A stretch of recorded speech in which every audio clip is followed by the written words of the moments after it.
Bienvenue à cette nouvelle Minute Coaching autour d'un sujet un peu particulier qui est souvent très tabou dans l'entreprise, qui est le sujet du look. Je propose de voir tous les pièges qui peuvent être les nôtres lorsqu'on ne fait pas attention à ce sujet. Piège numéro 1, je suis comme je suis compétent, j'ai pas à me soucier de ce sujet de l'image et du look, ça n'a aucune importance. En fait, quelles que soient les entreprises ont certains codes. Ils ont des codes vestimentaires, ils ont des codes de langage, ils ont des codes de posture. Et le look fait partie d'un de ces codes. Sans vouloir vous suradapter et vouloir absolument vous cloner pour ressembler soit à un pingouin, soit à un pan, l'idée, c'est quand même de regarder un tout petit peu les codes de l'entreprise et vous assurer que vous n'êtes pas complètement en décalage avec ceux-ci. Donc, certes, vous êtes vous-même, vous avez vos goûts, vous avez vos façons de vous habiller, vous avez vos façons de vous coiffer, de vous maquiller. Soyez toutefois attentifs au code du groupe dans lequel vous appartenez, parce que en fait, c'est une marque de respect. Tout comme quand vous allez au Japon, vous respectez certains codes japonais parce que vous voulez leur montrer que vous les respectez, même si vous ne comprenez pas totalement ces codes. En les respectant, vous leur marquez une marque de respect. Et c'est en fait un code implicite pour dire que vous appartenez à un groupe et que vous respectez certains codes. Deuxième piège,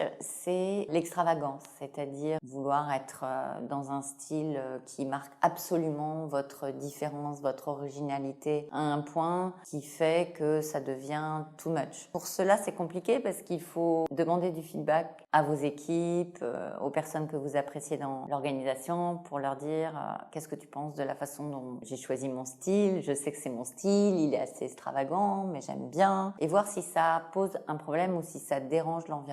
Aussi au contraire, ils trouvent ça génial. Dans la plupart des entreprises, c'est plutôt de bon ton de jouer un peu l'humilité, l'absence d'arrogance, l'absence de vouloir absolument être différent, tout en marquant son originalité. Il faut juste vérifier dans quel environnement à nouveau vous êtes et si les codes culturels correspondent à ce que vous choisissez de démontrer. Peut-être un piège également, c'est de ne pas réfléchir le matin à qui vous allez rencontrer dans la journée. Vous avez un rendez-vous très important avec un client stratégique. Il est évident que ça peut avoir un enjeu que de choisir son code vestimentaire selon que vous allez rencontrer la banque X ou la société Y qui n'ont eux-mêmes pas les mêmes codes. C'est sûr que si je vais chez Carrefour le matin, puis chez Michelin à midi, puis chez Société Générale le soir, ça va compliquer ma vie parce que les trois environnements sont très différents, donc je vais choisir un style universel. Je sais que si je vais aller dans une agence de créa et que c'est des gens qui sont tous en jean et super créatifs et que j'arrive avec mon costume 3 pièces, je vais être en décalage. Soyez attentifs aussi à respecter les codes de vos clients, de vos prestataires, de vos fournisseurs,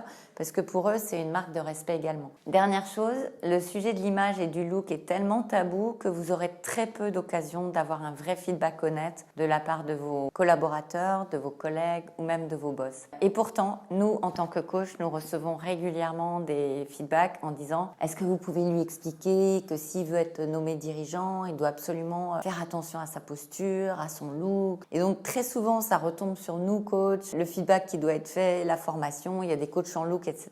Parce que les gens n'osent pas. Ils disent « Oh non, c'est trop personnel, je peux pas lui dire ci ou ça. » Or, c'est pas personnel, c'est une compétence, c'est une posture professionnelle que de savoir adopter une certaine élégance ou un certain raffinement ou une certaine capacité de montrer son leadership au travers de ce qu'on est. Ce qu'on est à l'intérieur doit se voir à l'extérieur. Et l'habit, malheureusement, fait le moine. En tout cas, c'est la première impression que vous donnez. Ensuite, bien évidemment qu'on va changer d'avis en fonction de ce qu'on connaît de vous. Mais une première impression, mais parfois des semaines à se décoller de la pensée de la personne qui vous a rencontré en premier. Donc soyez bien attentifs à ça, prenez du feedback, ne pensez pas simplement que ce que vous pensez de vous, c'est ce que les autres pensent de vous. Et à bientôt pour une prochaine Minute Coaching.